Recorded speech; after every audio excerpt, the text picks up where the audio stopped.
ஒரு நாள் ஏசா வெளியே போயிட்டு வீட்டுக்கு ரொம்ப களைப்பா வந்தான். அப்போ யாக்கோபு ரெட் கலர்ல ஒரு கூழ் சமைச்சுக்கிட்டு இருந்தான். இத பார்த்த ஏசா யாக்கோபு கிட்ட போய், நான் ரொம்ப களைப்பா இருக்கேன், எனக்கு குடிக்க கொஞ்சம் கூழ் கூடுன்னு கேக்குறான். இதனால அவனுக்கு ஏதோங்கிற பேரும் உண்டாயிற்று. அதுக்கு யாக்கோபு, உன்னோட சேஷ்ட புத்திர பாகத்தை எனக்கு இன்னைக்கு விட்டு போடு, நான் உனக்கு கொடுக்குறேன்னு சொன்னான். அதுக்கு ஏசா, நானே சாக போறேன், இது எனக்கு எதுக்குன்னு தன்னோட சேஷ்ட புத்திர பாகத்தை யாக்கோபுக்கு வித்துட்டான். அதுக்கப்புறம் யாக்கோபும் ஏசாவுக்கு அப்பமும் பயிற்றங்கூழும் கொடுத்தான். ஏசாவும் வாங்கி நல்லா சாப்பிட்டுட்டு கிளம்பிட்டான். இப்படி ஏசா தன்னோட சேஷ்ட புத்திர பாகத்தை அலட்சியம் பண்ணிட்டான். ஈசாக்குக்கு ரொம்ப வயசாகி கண்களெல்லாம் இருளடைஞ்சு பார்வை இல்லாம போனதால தன்னோட மூத்த பையன் ஏசாவை கூப்பிட்டு, நான் எப்போ சாவேன்னு தெரியல, நான் சாகிறதுக்கு முன்னாடி உன்னை ஆசீர்வதிக்கணும், அதனால நீ காட்டுக்கு போய் வேட்டையாடி எனக்கு பிடிச்சது எல்லாத்தையும் நல்ல ருசியாக சமைச்சு கொண்டு வா, நான் அதை சாப்பிட்டுட்டு உன்னை ஆசீர்வதிக்கிறேன்னு சொன்னான். இப்படி ஈசாக்கு தன்னோட பையன் ஏசா கிட்ட பேசிக்கிட்டு இருந்தத ரெபேக்கால் கேட்டுக்கிட்டு இருந்தா. ஏசா வேட்டையாட காட்டுக்கு போனான். அந்த நேரத்துல ரெபேக்கால் ஈசாக்கும் ஏசாவும் பேசிக்கிட்டு இருந்தத யாக்கோபு கிட்ட போய் சொன்னான். சொல்லிட்டு ரெபேக்கால் யாக்கோபை பார்த்து, நீ நான் என்ன சொல்றேனோ அதை மட்டும் பண்ணு. நீ ஆட்டு பந்திக்கு போய் அங்க 2 வெள்ளாட்டுக்குட்டியை கொண்டுட்டு வா, நான் அதை உங்க அப்பாவுக்கு பிடிச்ச மாதிரி சமைச்சு தரேன், நீ போய் உங்க அப்பா கிட்ட கொண்டு போய் கொடு, அப்போதான் உன்னோட அப்பா சாகிறதுக்கு முன்னாடி ஒன்னு ஆசிர்வதிப்பாங்கன்னு சொன்னான். அதற்கு யாக்கோபு அவங்க அம்மா கிட்ட, அண்ணனுக்கு உடம்பு ஃபுல்லா முடியா இருக்கு, எனக்கு அப்படி இல்லையே, ஒருவேளை அப்பா என்னை தடவி பார்த்து நான் யாக்கோபுன்னு கண்டுபிடிச்சிட்டாங்கன்னா அவ்வளவுதான், எனக்கு ஆசீர்வாதம் இல்ல சாபம் தான் தருவாங்கன்னு சொன்னான். அதற்கு ரெபேக்கால், அப்படி உங்க அப்பா உனக்கு சாப விட்டா அது ஏன் மேலேயே விழட்டும், நீ நான் சொன்னதை மட்டும் பண்ணி நான் கேட்டதை போய் கொண்டுட்டு வான்னு சொன்னான். யாக்கோபு போய் 2 குட்டிகளை பிடிச்சு கொண்டுட்டு வந்தான். ரெபேக்கால் அதை ஈசாக்குக்கு பிடிச்ச மாதிரி ருசியுள்ள சாப்பாடா சமைச்சா. அதுக்கப்புறம் வீட்டில் தன்னோட மூத்த பையன் ஏசாவோட ட்ரெஸ்ஸில் நல்ல ட்ரெஸ்ஸாக எடுத்து யாக்கோபுக்கு போட்டு விட்டான். வெள்ளாட்டு குட்டிகளோட தோலை யாக்கோபோட கையிலையும் கழுத்துலையும் போட்டு தான் சமைச்ச சாப்பாட்டையும் அப்பங்களையும் அவனோட கையில கொடுத்து ஈசாக்கு கிட்ட அனுப்பினான். யாக்கோபு அவனோட அப்பா கிட்ட போய், அப்பா, நான் தான் உங்க மூத்த பையன் ஏசா வந்திருக்கேன், நீங்க சொன்ன மாதிரியே நான் சமைச்சு கொண்டு வந்திருக்கேன், நீங்க சாப்பிட்டுட்டு என்ன ஆசிர்வதிங்கன்னு சொன்னான். ஈசாக்கு யாக்கோபு கிட்ட, இது உனக்கு இவ்வளவு சீக்கிரமா எப்படி கிடைச்சதுன்னு கேட்டதுக்கு யாக்கோபு, உங்க தேவனாகிய கர்த்தர் தான் எனக்கு இதை கிடைக்க பண்ணினாங்கன்னு சொன்னான். ஈசாக்கு யாக்கோபு கிட்ட, நீ என்னோட மூத்த பையன் ஏசாதான் நான் பார்க்கணும், நீ என் கிட்ட வா, நான் உன்னை தடவி பார்க்கணும்னு சொன்னான். அவனை தடவி பார்த்து, சத்தம் யாக்கோபோட சத்தமாக தான் இருக்கு, ஆனால் கைகளும் ஏசாவோட கைகள்னு சொல்லி யாக்கோபு கிட்ட, நீ வேட்டையாடி சமைச்சு கொண்டு வந்ததெல்லாம் கொடு, நான் சாப்பிட்டுட்டு உன்னை ஆசீர்வதிக்கிறேன்னு சொன்னான். ஈசாக்கு யாக்கோபு கிட்ட இருந்து அவன் சமைச்சு கொண்டு வந்த சாப்பாடையும் திராட்சரசத்தையும் வாங்கி சாப்பிட்டான். அதுக்கப்புறம் ஈசாக்கு யாக்கோபை பார்த்து, நீ என்கிட்ட வந்து எனக்கு முத்தம் கொடுன்னு சொன்னான். யாக்கோபு முத்தம் கொடுக்கும்போது ஈசாக்கு அவன் போட்டிருந்த ட்ரெஸ்ஸோட வாசனையை மோந்து, இது என் பையன் ஏசாவோட வாசனை தான், கர்த்தர் அவனை ஆசிர்வதித்த வயல்வெளியின் வாசனை போலதான் இருக்குதுன்னு சொன்னான். அவனோட கைகளும் ஏசா கைகள் மாதிரி ரோமம் உள்ளதா இருந்ததால ஈசாக்கு இது ஏசாதான்னு நம்பி யாக்கோபை ஆசிர்வதிச்சிட்டாங்க. யாக்கோபு ஆசிர்வாதங்களை வாங்கிட்டு ஈசாக்கு கிட்ட இருந்து கிளம்பி வந்த பிறகு ஏசா அவங்க அப்பாவுக்கு பிடிச்ச மாதிரியான சாப்பாடை ருசியா சமைச்சு ஈசாக்கு கிட்ட கொண்டு வந்து, அப்பா, நீங்க சொன்ன மாதிரியே நான் சமைச்சு கொண்டு வந்திருக்கிறேன், சாப்பிட்டுட்டு என்னை ஆசிர்வதிங்கன்னு சொன்னான். அதுக்கு ஈசாக்கு, நீ யாரு அப்படின்னு கேட்டாங்க. அதுக்கு அவன், நான் தான் உங்க மூத்த பையன் ஏசான்னு சொன்னதும் ஈசாக்கு பிரமித்து நடுங்கி போய், இதுக்கு முன்னாடி வேட்டையாடி எனக்கு கொண்டு வந்தது யாரு, நீ வரதுக்கு முன்னாடி அவன் கொண்டு வந்ததெல்லாம் சாப்பிட்டுட்டு அவனை ஆசிர்வதிச்சிட்டேனே, அவன் ஆசிர்வதிக்கப்பட்டவனா இருப்பான்னு சொன்னான். இதை கேட்டதும் ஏசா ரொம்ப மனம் கசந்து ரொம்ப சத்தம் போட்டு அலறி, என்னை ஆசிர்வதிங்கப்பான்னு சொல்லி அழுதான். ஈசாக்கு ஏசா கிட்ட, உன்னோட தம்பி தந்திரமா வந்து உன்னோட ஆசீர்வாதத்தை வாங்கிட்டு போயிட்டான்னு சொன்னாங்க. அதுக்கு ஏசா, நீங்க அவனுக்கு யாக்கோபுன்னு பேர் வச்சது சரிதான், இதோட 2 டைம் என்னை ஏமாத்திட்டான், ஃபர்ஸ்ட் என்னோட சேஷ்ட புத்திர பாகத்தை எடுத்துக்கிட்டான், இப்ப என்னோட ஆசீர்வாதத்தையும் வாங்கிக்கிட்டான், நீங்க எனக்கு ஒரு ஆசீர்வாதத்தை கூட வைக்கலையான்னு கேட்டு ரொம்ப கதறி அழுதான். அதற்கு ஈசாக்கு, நான் அவனை உனக்கு எஜமானாகவும் தானியத்தினாலும் திராட்சரசத்தினாலும் அவனை ஆசீர்வதிச்சேன், இப்ப நான் என்ன பண்ணுவேன்னு சொன்னான். ஏசா அவங்க அப்பா கிட்ட, அப்பா, இந்த ஒரு ஆசீர்வாதம் தான் உங்ககிட்ட இருக்கா, என்னையும் ஆசீர்வதிங்கப்பான்னு சொல்லி ரொம்ப சத்தம் போட்டு அழுதான். அதற்கு ஈசாக்கு, உன்னோட வாசஸ்தலம் பூமியின் சாரத்தோடும் உயர வானத்திலிருந்து இறங்கும் பனியோடும் இருக்கும், நீ உன்னோட பட்டயத்தினாலேயே பிழைத்து உன்னோட சகோதரனை சேவிப்பாய். நீ மேற்கொள்ளும் காலம் வரும்போதோ உன் கழுத்தில் இருக்கிற அவனுடைய நுகத்தடியை முறித்து போடுவாய் என்றார். யாக்கோபு தன்னோட ஆசீர்வாதத்தை தந்திரமாய் வாங்கிக்கிட்டதால ஏசா யாக்கோபை பகைச்சி, என் அப்பா இன்னும் கொஞ்ச நாள்ல இறந்துருவாங்க, அப்போ என் தம்பி யாக்கோபை கொன்னு போடுவேன்னு தன்னோட மனசுக்குள்ள சொல்லிக்கிட்டான். ஏசா யாக்கோபை கொன்னு போட்டுருவானோன்னு பயந்து ரெபெக்காள் யாக்கோபை கூப்பிட்டு, உன்னோட அண்ணே உன்னை கொன்னு போடணும்னு நினைச்சி தன்னோட மனசை தேத்திக்கிட்டு இருக்கான். அவனோட கோபம் தண்ணீர வரைக்கும் நீ என்னோட அண்ணன் லாபான் கிட்ட போய் கொஞ்ச நாள் தங்கியிரு. அவனோட கோபம் தணிஞ்சு நீ அவனுக்கு செஞ்சது எல்லாத்தையும் அவன் மறந்த பிறகு நான் உன்கிட்ட ஆள் அனுப்புறேன். அப்புறம் நீ வா. நான் ஒரே நாள்ல உங்க 2 பேரும் இழக்க விரும்பலன்னு சொன்னான். ரெபெக்காள் யாக்கோபு கிட்ட, ஏத்தின் குமார்த்திகளை நினைச்சாலே என் உயிர் எனக்கு ரொம்ப வெறுப்பா இருக்கு. நீ அவங்கள யாரையாவது மேரேஜ் பண்ணிக்கிட்டா அப்புறம் நான் உயிரோட இருந்து எதுக்கு அப்படின்னு சொன்னான். ஈசாக்கும் யாக்கோபை கூப்பிட்டு, நீ கானானோருடைய குமார்த்திகளை யாரையுமே மேரேஜ் பண்ணாத. பதான் ஆராமில் இருக்கிற உன்னோட அம்மாவோட அண்ணன் லாபானோட பொண்ணுங்களை யாரையாவது மேரேஜ் பண்ணிக்கோன்னு சொல்லி யாக்கோபை ஆசிர்வதிச்சு அவனை பதான் ஆராமுக்கு வழி அனுப்பி வச்சாங்க. யாக்கோபும் அவனோட அப்பா அம்மாவுக்கு கீழ்ப்படிந்து லாபான் கிட்ட போகலாம்னு கிளம்புனான். ஏசா தன்னோட அப்பாவும் தம்பியும் பேசிக்கிட்டு இருந்ததையும் யாக்கோபு பதான் ஆராமுக்கு புறப்பட்டு போனதையும் தெரிஞ்சுக்கிட்டான். தன்னோட அப்பாவுக்கு கானானியரோட குமார்த்திகள் ஆகாதவங்கன்னு தெரிஞ்சுக்கிட்டே ஏசா வேணும்னே இஸ்மவேல் கிட்ட போய் அவனோட பொண்ணு மகளாத்த மேரேஜ் பண்ணிக்கிட்டான். யாக்கோபு பெயர்சேபாவிலிருந்து ஆரானுக்கு போய்கிட்டு இருந்தான். இருளடைகிற நேரமா இருந்ததால ஒரு இடத்துக்கு வந்து ஒரு கல்லை எடுத்து தலைக்கு வச்சு அன்னைக்கு ராத்திரி அங்கேயே படுத்து தூங்கினான். அவன் தூங்கும்போது அவனுக்கு ஒரு கனவு வந்துச்சுது. அந்த கனவுல ஒரு ஏணி, அது பூமியிலிருந்து அதோட நுனி வானம் வரைக்கும் இருந்தது. அதுல தேவதூதர்கள் ஏறுகிறவர்களாகவும் இறங்குகிறவர்களாகவும் இருந்தாங்க. கர்த்தர் அதுக்கு மேலாக நின்று யாக்கோபை ஆசிர்வதிச்சாங்க. யாக்கோபு தூக்கம் கலைஞ்சு முழிச்சு பார்க்கும்போது ரொம்ப பயந்து, இந்த இடம் எவ்வளவு பயங்கரமா இருக்குது, கர்த்தர் இந்த இடத்துல இருக்காங்கன்னு என்னால் தெரிஞ்சுக்க முடியுது, கண்டிப்பா இது கர்த்தருடைய வீடே தானே சொல்லி அந்த இடத்த வானத்தின் வாசல்னு சொன்னான்.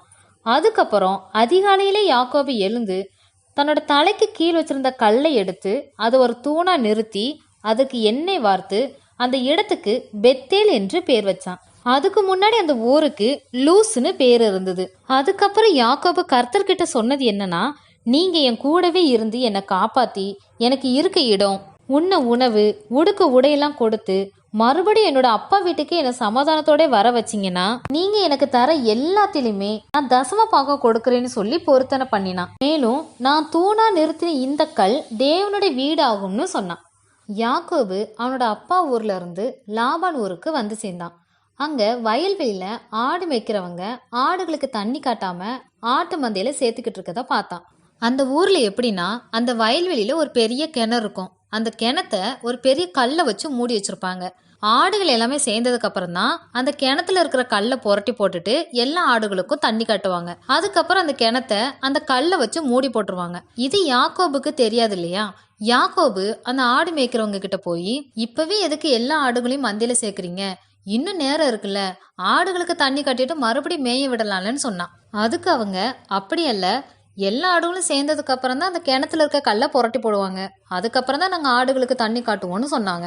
யாக்கோபு அவங்க கிட்ட பேச்சு கொடுத்துக்கிட்டே, நீங்க எல்லாரும் எந்த ஊரு அப்படின்னு கேட்டதுக்கு, நாங்க எல்லாரும் ஆரான் ஊர் தான் அப்படின்னு சொன்னாங்க. இதை கேட்டதும் யாக்கோபு, ஆரான் ஊரா, அப்போ உங்களுக்கு நாகரோட பையன் லாபான தெரியுமா, அவங்க நல்லா இருக்காங்களா அப்படின்னு கேட்டான். அவங்களும், லாபானா, எங்களுக்கு தெரியுமே, அவன் நல்லாதான் இருக்கான் அப்படின்னு அவங்க சொல்லிக்கிட்டு இருக்கும் போதே ராகேல் அவளோட அப்பாவோட ஆடுகளை ஓட்டிக்கிட்டு வந்தா. அந்த மேய்ப்பர்கள், அதோ ஆடுகளை ஓட்டிக்கிட்டு ஒரு பொண்ணு வரால, அவ தான் லாபானோட பொண்ணு, அவ பேர் ராகேல்னு சொன்னான். ராகேலை பார்த்ததும் யாக்கோபு ஓடி போய் அவளை கட்டி பிடிச்சி சத்தம் போட்டு அழ ஆரம்பிச்சிட்டான். அவகிட்ட, நான் தான் ரெபேக்காளோட பையன், உன்னோட அப்பா லாபானோட மருமகன்னு சொல்லி அவனை அறிமுகப்படுத்திக்கிட்டான். அதுக்கப்புறம் யாக்கோபு அந்த கிணத்துக்கு ஓடி போய் அதுல இருந்த கல்லை புரட்டி போட்டு தன்னோட மாமாவோட ஆடுகள் எல்லாத்துக்கும் தண்ணி காட்டினான். ராகேல் வீட்டுக்கு ஓடி போய் நடந்தது எல்லாத்தையும் அவளோட அப்பா லாபான் கிட்ட சொன்னான். அதை கேட்ட லாபான் யாக்கோபு கிட்ட வந்து ரொம்ப சந்தோஷப்பட்டு அவனை வீட்டுக்கு கூட்டிட்டு போனான். கிட்டத்தட்ட 1 மாசம் லாபான் கிட்ட வேலை பார்த்துக்கிட்டே அங்க தங்கி இருந்தான். அதுக்கப்புறம் லாபான் யாக்கோபு கிட்ட, நீ என்னோட மருமகனை இருக்கிறதால நீ என்கிட்ட சும்மா வேலை பார்க்கலாமா, உனக்கு எவ்வளவு சம்பளம் வேணும்னு கேளு, நான் தரேன்னு சொன்னான். அதுக்கு யாக்கோபு, உங்க 2வது பொண்ணு ராகல் எனக்கு ரொம்ப பிடிச்சிருக்கு மாமா, அவளை எனக்கு மேரேஜ் பண்ணி கொடுங்க, அவளுக்காக நான் ஒரு 7 வருஷம் உங்ககிட்ட வேலை பார்க்கறேன்னு சொன்னான். எதுக்காக அவன் 2வது பொண்ணு கேட்டானா, லாபானோட ஃபர்ஸ்ட் பொண்ணு பேரு லேயாள். அவளோட கண்கள் கூச்ச பார்வையா இருக்கும். ராகேல் அப்படி இல்லை, அவ பார்க்கறதுக்கு ரொம்ப அழகாகவும் ரூபவதியமா இருந்ததால யாக்கோபுக்கு ராகேலும் ரொம்ப பிடிச்சி போய் இப்படி சொன்னான். லாபானும் அதுக்கு, நான் வெளியே இன்னொருத்தனுக்கு என் பொண்ணை கட்டி கொடுக்கறதுக்கு பதிலாக உனக்கு கொடுக்கறது எனக்கு ரொம்ப சந்தோஷம்தான், நீ என் கூடவே இருன்னு சொன்னான். யாக்கோபு ராகேலுக்காக 7 வருஷம் வேலை பார்த்தான். அவன் ராகேல ரொம்ப லவ் பண்ணதால அந்த 7 வருஷமும் அவனுக்கு கொஞ்ச நாளாக தான் தெரிஞ்சது. 7 வருஷமும் முடிஞ்சதுக்கு அப்புறம் யாக்கோபு லாபான் கிட்ட போய், மாமா நீங்க சொன்ன மாதிரியே நான் 7 வருஷம் வேலை பார்த்துட்டேன், இப்போ உங்க பொண்ணு எனக்கு கல்யாணம் பண்ணி கொடுங்கன்னு கேட்டான். லாபான் அவனோட மூத்த பொண்ணு லேயால யாக்கோபுக்கு கல்யாணம் பண்ணி கொடுத்துட்டான். யாக்கோபு காலையில எழுந்து பார்க்கும்போது அது லேயால்னு தெரிஞ்சுக்கிட்டு அவனோட மாமா கிட்ட போய், மாமா நான் ராகேலுக்காக தானே வேலை பார்த்தேன், நீங்க எதுக்கு என்ன இப்படி ஏமாத்துனீங்க, ஏன் இப்படி பண்ணீங்கன்னு சொல்லி லாபான் கிட்ட சண்டை போட்டான். அதுக்கு லாபான், மூத்த பொண்ணு இருக்கும்போதே இளைய பொண்ணுக்கு கல்யாணம் பண்ணி கொடுக்கறது இந்த ஊர்ல வழக்கம் கிடையாது, நீ லேயாலோட 7 நாளையும் நிறைவேற்று, நான் உனக்கு ராகேலையும் கல்யாணம் பண்ணி வைக்கிறேன்னு சொன்னான். மேலும் ராகேலுக்காகவும் நீ 7 வருஷம் வேலை பார்க்கணும்னு சொன்னான். யாக்கோபு வேற வழி இல்லாம சம்மதிச்சான். லேயாலோட 7 நாளை நிறைவேற்றிட்டு ராகேலையும் கல்யாணம் பண்ணிக்கிட்டான். மறுபடியும் 7 வருஷம் ராகேலுக்காக வேலை பார்த்தான். லாபான் தன்னோட வேலைக்காரியான சில்பாலை லேயாளுக்கும் பில்காலை ராகேலுக்கும் வேலைக்காரிகளாக கொடுத்தான். யாக்கோபு லேயாலை பார்க்கணும், ராகேலை ரொம்ப அதிகமா நேசிச்சான். லேயால் இப்படி அற்பமா எண்ணப்படுறத கர்த்தர் பார்த்து லேயாலை கற்பம் தரிக்க வச்சாங்க. லேயாலும் நம்ம புருஷன் நம்மளை நேசிப்பாங்கன்னு சொல்லி ரூபன், சிமியோன், லேவி, யூதான்னு 4 பிள்ளைகளை பெற்றெடுத்தா. ராகேலுக்கு குழந்தை இல்லாம இருந்ததால அவ ரொம்ப கஷ்டப்பட்டா. லேயாளுக்கு தொடர்ந்து 4 பிள்ளைங்க பிறந்ததை பார்த்து அவளோட அக்கா மேல ரொம்ப பொறாமப்பட ஆரம்பிச்சிட்டா. ராகேல் யாக்கோபு கிட்ட போய், எனக்கு பிள்ளை கொடுங்க இல்லைன்னா நான் செத்து போறேன்னு சொல்லி சண்டை போட ஆரம்பிச்சிட்டா. அதுக்கு யாக்கோபு, நானும் உன்னோட கற்பத்தை அடைச்சி வச்சிருக்கேன், தேவன் தானே உன்னோட கற்பத்தை அடைச்சி வச்சிருக்காங்க, நான் என்ன தேவனான்னு சொல்லி ராகேல் கிட்ட கோவப்பட்டான். ராகேல் எப்படியாவது ஒரு குழந்தைய பெற்றெடுக்கணும்னு ஆசைப்பட்டு தன்னோட வேலைக்காரியான பில்கால் மூலமாக எனக்கு குழந்தை பெற்று கொடுங்கன்னு சொல்லி யாக்கோபு கிட்ட கேட்டுக்கிட்டா. யாக்கோபும் பில்கால் மூலமாக தான், நப்தலி என்ற 2 பிள்ளைகளை பெற்றெடுத்தான். இதை தெரிஞ்சுக்கிட்ட லேயால், நமக்கு இனி குழந்தை பிறக்காதுன்னு நினைச்சு யாக்கோபு கிட்ட போய், என்னோட வேலைக்காரி மூலமாக எனக்கு குழந்தை பெற்று கொடுங்கன்னு சொல்லி கேட்டுக்கிட்டான்.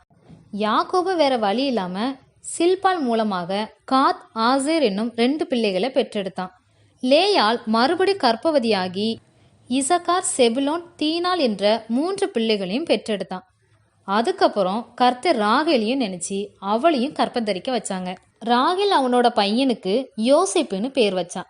யோசேப்பு பிறந்ததுக்கு அப்புறம் யாக்கோபு லாபான் கிட்ட போய், நான் இவ்வளவு வருஷம் உங்ககிட்ட எப்படி வேலை பார்த்தேன்னு உங்களுக்கு தெரியும், நான் உங்ககிட்ட வேலை பார்த்து சம்பாதிச்ச என்னோட மனைவிகளையும் பிள்ளைகளையும் கூட்டிட்டு என்னோட தேசத்துக்கே நான் மறுபடியும் போக என்னை அனுப்பி விடுங்கன்னு கேட்டான்.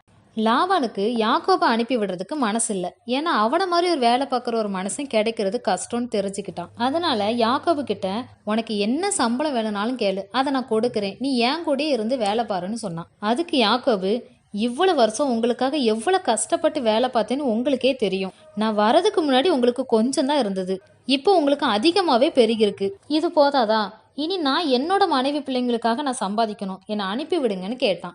அதுக்கு லாபான், இல்ல உனக்கு என்ன வேணுமோ கேளு, நான் உனக்கு பண்றேன்னு சொன்னான்.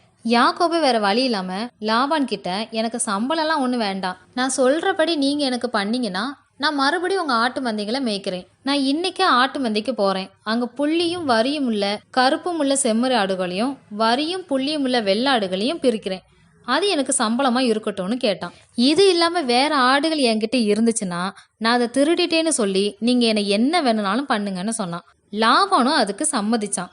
ஆனா அன்னைக்கு ராத்திரியே லாபான் என்ன பண்ணானா, கலப்பு நிறமும் வரியும் உள்ள வெள்ளாட்டு கடாக்களையும் புள்ளியும் வரியும் உள்ள வெள்ளாடு, சற்று வெண்மையும் கருமையுமான செம்மறியாடு, இது எல்லாத்தையுமே பிரிச்சு தன்னோட பையன்கிட்ட கொடுத்து தனக்கும் யாக்கோபுக்கும் இடையில 3 நாள் பிரயாண தூரத்துல இருக்கும்படி அங்க கொண்டு போய் வச்சுட்டான். யாக்கோபு லாபானோட மற்ற ஆடுகளை மேய்ச்சான். ஆடுகளுக்கு எடையிடையே அந்த வெள்ளை நிறம் வரணும்னு யாக்கோபு பச்சையா இருக்கிற புன்னை, வாதுமை, அர்பன் மரத்தோட கொப்புகள்லாம் வெட்டி பட்டையெல்லாம் உரிச்ச கொப்புகளை ஆடுகள் தண்ணி குடிக்க வர கால்வாய்களிலும் தொட்டிகளிலும் ஆடுகளுக்கு எதிராகவும் போட்டு வைப்பான்.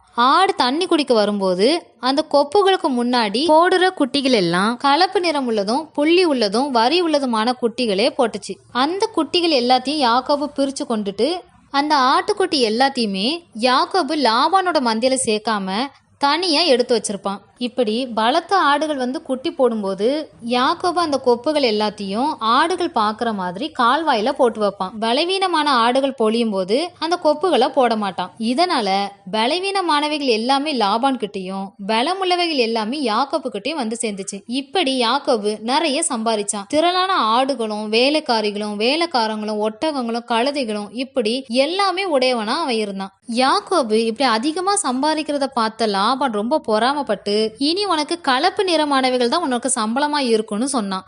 அதே மாதிரி ஆடுகள் எல்லாமே கலப்பு நிற குட்டிகளா போட்டுச்சுது. இதை பார்த்த லாபான் மறுபடியும் யாக்கோபு கிட்ட போய் இல்ல இனி உனக்கு புள்ளி உள்ளவைகள் தான் உன்னோட சம்பளமா இருக்கும்னு சொன்னான். இப்படி அவன் சொன்னதுக்கு அப்புறம் எல்லா ஆடுகளும் புள்ளி உள்ள குட்டிகளா போட்டுச்சு. இப்படி லாபான் 10 முறை யாக்கோவோட சம்பளத்தை மாத்திக்கிட்டே இருந்தான். இதெல்லாம் பார்த்த லாபானோட பசங்களும் எங்களோட அப்பாவோட சொத்தை தானே இவன் எடுத்து வச்சிருக்கான், எங்க அப்பாவோட பொருளானதான் இவங்க இவ்வளவு சொத்தை சேர்த்தாங்கன்னு அவங்க பேசிக்கிட்டு இருக்கதை யாக்கோபு கேட்டான். லாபானும் முன்னாடி இருந்த மாதிரியும் இல்ல. கர்த்தர் யாக்கோபோட கனவுல நீ இந்த தேசத்தை விட்டுட்டு உன்னோட இனத்தார் இருக்கிற தேசத்துக்கு திரும்பி போன்னு சொன்னாங்க.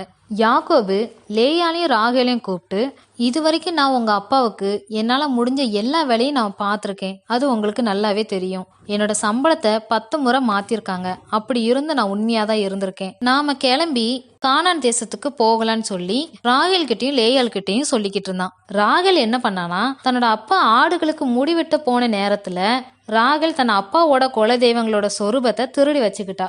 இது யாக்கோபுக்கு தெரியாது. யாக்கோபும் லாபானுக்கு தெரியாம எல்லாரையும் கூட்டிட்டு கிளம்பிட்டான். இவங்க போன 3வது நாள்ல லாபானுக்கு தெரிய வந்துச்சு. தன்னோட வீட்டுல இருந்த குலதெய்வ சிலைகளையும் காணாம போனதையும் தெரிஞ்சுக்கிட்டான். இதனால கோவப்பட்ட லாபான் தன்னோட சகோதரர்களை கூட்டிக்கிட்டு 7 நாள் பயணம் பண்ணி கீலேயாத் மலையில யாக்கோப கண்டுபிடிச்சாங்க. அன்னைக்கு ராத்திரி கர்த்தர் லாபானோட கனவுல நீ யாக்கோபுக்கு எந்த தீங்கும் செய்யக்கூடாதுன்னு சொல்லி எச்சரிக்கை பண்ணாங்க. கீலேயாத் மலையில யாக்கோபும் லாபானும் அவங்க சகோதரர்களும் எல்லாரும் கூடாரம் போட்டு தங்கியிருந்தாங்க. லாபான் யாக்கோபு கிட்ட நீ எதுக்கு எங்ககிட்ட சொல்லாம இப்படி திருட்டுத்தனமா கிளம்பி வந்த? நீ போகணும்னு சொல்லியிருந்தா நானே உன்னை மேலதாளத்தோட வழி அனுப்பி வச்சிருப்பேனே. என் பொண்ணுங்க பேர பிள்ளைங்களுக்கு முத்தம் கூட கொடுக்க விடாம இப்படி முட்டாள் மாதிரி ஏன் பண்ண? நான் நினைச்சா இப்போ உன்னை என்ன வேணும்னாலும் பண்ணலாம். ஆனா கர்த்தர் நேத்து ராத்திரி என் கனவுல உனக்கு எந்த தீங்கும் செய்யக்கூடாதுன்னு சொல்லி என்னை எச்சரிக்கை பண்ணியிருக்காங்க. இப்போ உன் அப்பா வீட்டுக்கு நீ போகணும்னா போகலாம், ஆனா எதுக்கு என்னோட தெய்வங்களை திருடிட்டு போறேன்னு கேட்டான். அதுக்கு யாக்கோபு லாபான் கிட்ட நீங்க உங்க பொண்ணுங்களை என் கூட அனுப்பி வைக்க மாட்டீங்கன்னு பயந்துதான் நான் உங்ககிட்ட சொல்லாம கொள்ளாம வந்தேன். அதுக்காக நீங்க சொல்ற மாதிரி உங்க தெய்வங்கள் எதையும் நான் திருடிட்டு வரலன்னு சொன்னான். அப்படியும் உங்களோட பொருள் எங்ககிட்ட இருக்குன்னு நீங்க சந்தேகப்பட்டீங்கன்னா எங்க எல்லாரோட கூடாரத்தையும் நீங்க செக் பண்ணிக்கோங்க. யார்கிட்ட உங்க தெய்வங்களை கண்டுபிடிக்கீங்களோ அவங்களை நீ உயிரோட வைக்க வேண்டாம்னு சொன்னான். யாக்கோபுக்கு ராகேல் தான் அதை திருடி வச்சிருக்கான்னு தெரியாது. லாபான் யாக்கோபு லேயால் 2 வேலைக்காரங்க இவங்க கூடாரத்தெல்லாம் செக் பண்ணி பார்த்துட்டு எதுவுமே கிடைக்காம கடைசியா ராகேலோட கூடாரத்துக்கு வந்தான். ராகேல் என்ன பண்ணானா அந்த சொரூபங்களை எடுத்து ஒட்டக சேனத்தின் கீழே வச்சு அதுக்கு மேல உட்காந்துருந்தா. லாபான் ராகேலோட கூடாரத்துக்கு செக் பண்ணலான்னு வந்தான். ராகேல் அவங்க அப்பா கிட்ட அப்பா ஸ்திரீகளுக்குள்ள வழிபாடு எனக்கு இருக்கிறதுனால உங்க முன்னாடி என்னால எழுந்துக்க முடியல, என்னை மன்னிச்சுக்கோங்கன்னு சொன்னான். அவனும் பரவாயில்லம்மா நான் மற்ற இடத்துல தேடிக்கிறேன்னு சொல்லி மற்ற இடம் ஃபுல்லும் தேடினான். லாபான் கூடாரம் ஃபுல்லும் தடவி பார்த்து எதுவுமே கண்டுபிடிக்க முடியல. இதெல்லாம் பார்த்த யாக்கோபு ரொம்ப கோவத்தோட லாபான் கிட்ட போய் நீங்க என்ன இவ்வளவு உக்கரமா துரத்திட்டு வர அளவுக்கு நான் என்ன தப்பு பண்ணேன்? அப்படி உங்களுக்கு நான் என்ன துரோகம் பண்ணேன்? என் தட்டுமுட்டி எல்லாத்தையும் தடவி பார்த்தீங்களே, உங்க வீட்டில் உள்ள தட்டுமுட்டி ஏதாவது என்கிட்ட இருக்கிறத கண்டுபிடிச்சிங்களா? அப்படி நீங்க கண்டுபிடிச்சா இப்ப எல்லாத்தையும் எடுத்து வைங்க. 20 வருஷம் உங்ககிட்ட நான் வேலை பார்த்துருக்கேன். உங்க மந்தியில ஏதாவது ஆடுகளை எடுத்து தின்றுருக்கேனா? பகல்ல திருட்டு போனது ராத்திரி திருட்டு போனது எல்லாத்தையுமே என் கையில இருந்து கேட்டு வாங்கிக்கிட்டீங்க. வெயிலையும் குளிர்லையும் தூக்கம் இல்லாம நான் உங்களுக்கு வேலை பார்த்து கொடுத்துருக்கேன். கிட்டத்தட்ட 20 வருஷத்துல 14 வருஷம் உங்க 2 பொண்ணுங்களுக்காகவும் 6 வருஷம் உங்களோட ஆட்டு மந்தைக்காகவும் நான் வேலை பார்த்துருக்கேன். அதுலயும் 10 முறை என்னோட சம்பளத்தை மாத்தினீங்க. இப்படி நான் பாடுபட்டிருக்கேன். கர்த்தர் மட்டும் என் கூட இல்லைன்னா அவ்வளவுதான். நீங்க இந்நேரம் என்னை வெறுமையாக தான் அனுப்பி வச்சிருப்பீங்க. நான் உங்ககிட்ட நேர்மையா இருந்ததால தான் கர்த்தர் நேற்று ராத்திரி உங்களை எச்சரிக்கை பண்ணியிருக்காங்கன்னு சொன்னான். இப்படி அவன் சொன்னதுக்கு அப்புறம் லாபான் யாக்கோபு கிட்ட, இந்த பொண்ணுங்க பிள்ளைங்க இந்த மந்தைங்கள் எல்லாமே என்னுடையதான், இவங்களுக்கு எப்படி நான் கெடுதல் பண்ணுவேன், நம்ம 2 பேரும் ஒரு உடன்படிக்கை பண்ணிக்கலான்னு சொல்லி ஒரு கல்லை எடுத்து அதை தூணாக நிறுத்தினாங்க. அவங்க எல்லாரும் கற்கள் எல்லாத்தையும் குவியலா சேர்த்து லாபான் அந்த கற்குவியலுக்கு ஜெக சகதூதான்னு பேர் வச்சான். யாக்கோபு அதுக்கு களையேத்துன்னு பேர் வச்சான். இந்த கற்குவியல் இன்னைக்கு உனக்கும் எனக்கும் சாட்சியா இருக்கட்டும்னு சொல்லி லாபான் சொன்னதுனால யாக்கோபு சொன்ன மாதிரியே அதுக்கு பேரு களையேத்துனே வச்சாங்க. லாபான் யாக்கோபு கிட்ட, நான் உனக்கு தீங்கு செய்யறதுக்காண்டி இந்த தூணை தாண்டி உன்கிட்ட வராம இருக்கிறதுக்கும், நீ எனக்கு தீங்கு செய்யறதுக்காக இந்த தூணை தாண்டி என்கிட்ட வராம இருக்கிறதுக்கும், நம்ம 2 பேருக்கும் இந்த கல் குவியலும் இந்த தூணு தான் நமக்கு சாட்சின்னு சொல்லி அவங்க 2 பேரும் உடன்படிக்கை பண்ணிக்கிட்டாங்க. அன்னைக்கு ராத்திரி அந்த கல் குவியலுக்கு மேல எல்லாரும் உட்காந்து சாப்பிட்டாங்க. லாபான் அதிகாலையில எழுந்து தன்னோட பொண்ணுங்களுக்கும் பேர பிள்ளைங்களுக்கும் முத்தம் கொடுத்து அவங்கள ஆசீர்வதிச்சுட்டு கிளம்பி அவனோட இடத்துக்கே திரும்பி போயிட்டான். லாபான் அவனோட இடத்துக்கு திரும்பி போனதுக்கு அப்புறம் யாக்கோபு அவன் அப்பா ஊருக்கு போறதுக்காக தன்னோட பிரயாணத்தை தொடங்கினான். அவன் பிரயாணம் பண்ணும்போது நிறைய தேவதூதர்களை மீட் பண்ணான். அவங்கள பார்க்கும்போது அது தேவனோட சேனின்னு சொல்லி அந்த இடத்துக்கு மக்னாயிம்னு பேர் வச்சான். யாக்கோபு அவங்க அப்பா ஊருக்கு போறதுக்கு கொஞ்சம் பயந்துகிட்டு இருந்தாரு. ஏன்னா அங்க ஏசா இருப்பார் இல்லையா, ஏசாவை ஏமாத்திட்டு தானே இவர் லாபான் வீட்டுக்கு வந்திருக்காரு. அதை நினைச்சு கொஞ்சம் பயத்தோட இருந்தாரு. இப்போ ஊருக்கு போனா எங்க நம்ம அண்ணே நான் ஏமாத்தினதெல்லாம் நினைச்சு என்னையும் குடும்பத்தையும் கொன்னு போட்டுருவானோன்னு பயந்துகிட்டு இருந்தான். அன்னைக்கு ராத்திரியே யாக்கோபு என்ன பண்ணானா, தன்னோட ஆட்களை கொஞ்சம் பேரை கூப்பிட்டு, நீங்க எங்களுக்கு முன்னாடியே எங்க ஊருக்கு எங்க அண்ணன் ஏசா கிட்ட போய், நான் யாக்கோபோட ஊழியக்காரங்க தான், எங்க எஜமான் இவ்வளவு நாளா லாபான் வீட்டுல தான் தங்கியிருந்தாங்க, அவருக்கு மனைவிகள் பிள்ளைகள் வேலைக்காரங்க ஆடு மாடு எருது கழுதன்னு இப்படி நிறைய இருக்கு, நீங்க அவரை மன்னிச்சு ஏத்துக்கணும்னு எங்க எஜமான் உங்ககிட்ட சொல்ல சொன்னாருன்னு என் அண்ணங்கிட்ட போய் சொல்லுங்கன்னு சொன்னான். அந்த ஆட்களும் யாக்கோபு சொன்ன எல்லாத்தையும் ஏசா கிட்ட போய் சொல்லிட்டு திரும்பி வந்து யாக்கோபு கிட்ட, நாங்க உங்க அண்ணங்கிட்ட போய் நீங்க சொன்னது எல்லாத்தையுமே சொன்னோம், அவர் இப்ப 400 பேரை கூட்டிக்கிட்டு உங்களுக்கு எதிராக வந்துகிட்டு இருக்காங்கன்னு சொன்னதும் யாக்கோபு ரொம்ப பயந்துட்டான். அண்ணன் வந்தா எங்க எல்லாரையும் கொன்னு போட்டுருவானேன்னு பயந்து யாக்கோபு என்ன பண்ணானா, அவங்கிட்ட இருந்த ஜனங்களையும் ஆடு மாடு ஒட்டகங்களையும் 2ஆ பிரிச்சான். ஒரு பகுதி அண்ணன் கொன்னு போட்டாலும் இன்னொரு பகுதி தப்பிச்சுக்கிறோன்னு நினைச்சான். யாக்கோபு கர்த்தர்கிட்ட போய், கர்த்தாவே நீங்க தானே உன் தேசத்துக்கு போ, நான் உன் கூடவே இருப்பேன், உனக்கு நல்லதே பண்றேன்னு சொன்னீங்க, இப்ப பாருங்க எங்க அண்ணன் என்னையும் என் மனைவி பிள்ளைங்க எல்லாரையும் கொன்னு போடுறதுக்காக 400 பேரை கூட்டிட்டு வந்துகிட்டு இருக்கான், எங்க எல்லாரையும் கொன்னு போட்டுவானோன்னு பயத்துல இருக்கேன், நீங்க என் சந்ததியை கடற்கரை மணனை போல பெருக பண்ணுவேன்னு சொல்லியிருக்கீங்களே, என் அண்ணங்கிட்ட இருந்து என்னை காப்பாத்துங்கப்பா அப்படின்னு வேண்டிக்கிட்டான். அன்னைக்கு ராத்திரி யாக்கோபு என்ன நினைச்சானா, ஒருவேளை நம்ம அண்ணனுக்கு நிறைய வெகுமானம் அனுப்புனா நம்ம மேல இருக்கிற கோபம் தணிஞ்சு நம்மளை ஏத்துப்பான்னு நினைச்சான். அவன்கிட்ட இருந்து 200 வெள்ளாடு 20 வெள்ளைக்கடா 200 செம்மறி ஆடு 20 ஆட்டுக்கடா பால் கொடுக்கிற 30 ஒட்டகங்களும் அதோட குட்டிகளும் 40 கடாரிகள் 10 காளைகள் 20 கோழிகை கழுதைகள் 10 கழுதை குட்டிகள் இது எல்லாத்தையும் பிரிச்சு வேலைக்காரங்க கிட்ட ஒவ்வொரு மந்தையா கொடுத்து 3 மந்தைகளா பிரிச்சு வச்சான். யாக்கோபு அந்த 3 மந்தைகளையும் ஓட்டிட்டு போறவங்க கிட்ட என்ன சொன்னானா, நீங்க ஒருத்தர் பின்னாடி ஒருத்தர் இடைவெளி விட்டு போங்க, எங்க அண்ணன் ஏசா உங்க முன்னாடி வரும்போது நீங்கெல்லாம் யாரு, இந்த மந்தையெல்லாம் யாருக்குள்ளது, எங்க கூட்டிட்டு போறீங்கன்னு கேட்டா, இது உங்க அடியானாகிய யாக்கோபுக்குள்ளதுதான், இது எல்லாம் என் ஆண்டவனாகிய ஏசாவுக்கு கொடுக்கிற வெகுமதி தான், உங்க அடியானாகிய யாக்கோபு பின்னாடிதான் வந்துகிட்டு இருக்காருன்னு சொல்லுங்கன்னு சொன்னான். இப்படி அந்த 3 மந்தைகளையும் ஓட்டிக்கிட்டு போறவங்க கிட்ட சொன்னான். அவங்களும் யாக்கோபு சொன்ன மாதிரியே கிளம்பி போனாங்க. ஆனா யாக்கோபு அன்னைக்கு ராத்திரி ஒரு பாளையத்துல தங்கி தன்னோட 2 மனைவிகளையும் 2 வேலைக்காரர்களையும் 11 குமாரர்களையும் சேர்த்து யாப்போக்குன்னு சொல்லப்படுகிற ஆத்த கடக்க பண்ணி எல்லாரையுமே அக்கறைப்படுத்திட்டான். யாக்கோபு மட்டும் தனியா இருந்தான். யாக்கோபு கர்த்தர்கிட்ட நீங்க என்னை ஆசீர்வதிக்கணும்னு சொல்லி போராடிக்கிட்டு இருந்தான். அதுக்கு கர்த்தர் பொழுது விடிய போகுது, என்னை விடு, நான் போகணும்னு சொன்னாங்க. அதுக்கு யாக்கோபு, நீங்க நான் ஆசிர்வதிக்கிற வரைக்கும் நான் உங்களை விடவே மாட்டேன், என்னை நீங்க ஆசிர்வதிங்க அப்படின்னு சொல்லி பொழுது விடியற வரைக்கும் அவன் போராடிக்கிட்டே இருந்ததால அவனை எதுவும் பண்ண முடியாம கர்த்தர் அவனோட தொடைச்சந்து தொட்டார். அதனால அவனோட தொடைச்சந்து சுளுக்கிக்கிட்டு. அப்படி இருந்த யாக்கோபு நீங்க நான் ஆசிர்வதிக்கணும்னு சொல்லி போராடிக்கிட்டே இருந்தான். இவன் நம்ம ஆசிர்வதிக்கலான்னு விட மாட்டான்னு சொல்லி கர்த்தர் அவங்கிட்ட உன்னோட பேர் என்னன்னு கேட்டாங்க.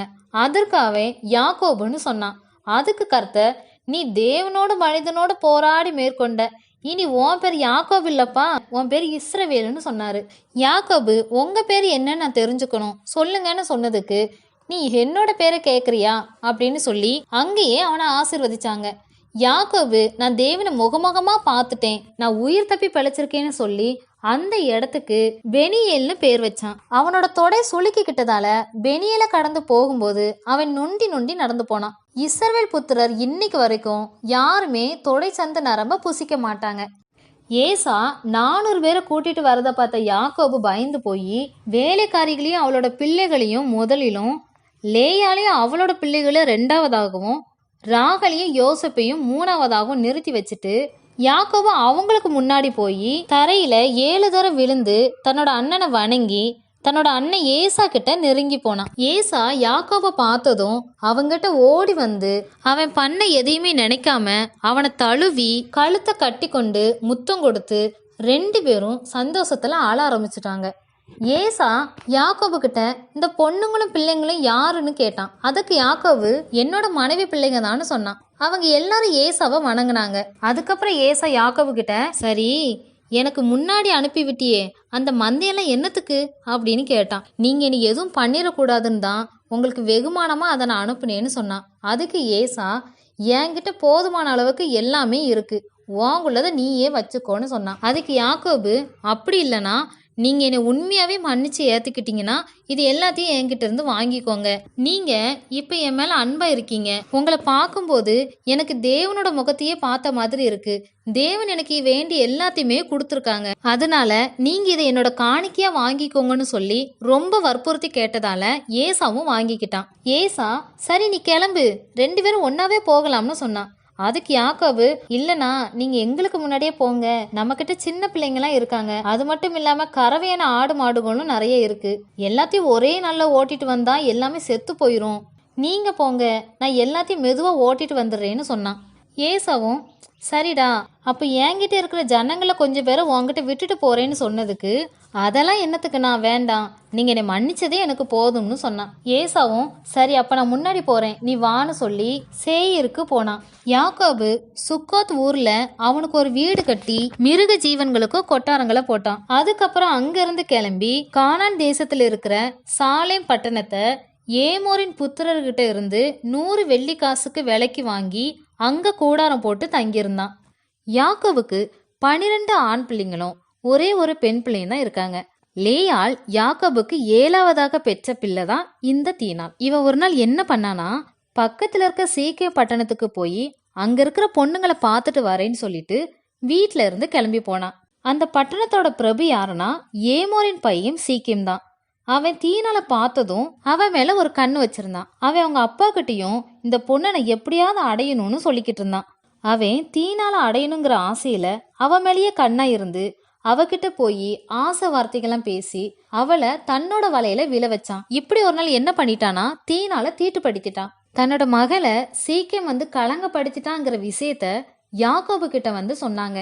யாக்கோபுக்கு அது தெரிய வரும்போது, நம்ம பசங்க இப்போ ஆட்டு மந்திக்கு வெளியே போயிருக்காங்க, அவங்க வந்ததுக்கு அப்புறம் இதெல்லாம் பேசிக்கலாம்னு சொல்லி அவன் அமைதியா இருந்தான். அந்த நேரத்துல சீக்கிரமா அவனோட அப்பாவும் இத பத்தி பேசலான்னு சொல்லி யாக்கோபு வீட்டுக்கு வந்திருந்தான். இவங்க வீட்டுக்கு வந்திருந்த விஷயம் யாக்கோபோட பசங்களுக்கும் தெரிய வந்தது. தன்னோட தங்கச்ச கலங்கப்படுத்தினதையும் இப்போ அவங்க 2 பேரும் வீட்டுக்கு வந்து பேசிக்கிட்டு இருக்கதையும் தெரிஞ்சு அவங்க மேல கடும் கோவத்துல வீட்டுக்கு கிளம்பி வந்துகிட்டு இருந்தாங்க.